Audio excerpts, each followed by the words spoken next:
Sveiki, Igors Tarasovs. Šī ir sieva Rudzā saimniecība. Esam Latgale, Līvā novads. Saimniekojam jau no 2008. gada, bet lopu sfēra jau no 2011. gada. Kopēji apsaimniekam lopkopības sfērā 700 hektārus. Pamatā izmantojam, ja mēģinam tehniku, maksimāli minimalizēt roku darbus. Ir salmu pūtais kunds. Ļoti labs izpildījums, viegls un vienkāršs, atvieglina darbu tādā ziņā. Jā, mums ir akses, minerālu mēslu izkliedētājs, jo visas tehnikas vienības nevar atcerēties no galvas uz vitiena. Jā, mehāniskais, arī ļoti labs. Ļoti foršs un modernizēts tādā ziņā. Pagaidām ar to pietiekoši, ko darboties. Sfēra ir lopkopība viena no tām, tāda gaļas lielopi, limuzīns, tīškirnes.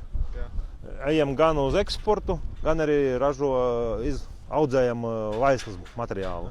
Mūsu valsts mērogā jau ir grūti atrast vaislas materiālu. Pašiem priekš sevis nākas jau meklēties ārzemē. Tas tā īsumā par saimniecību.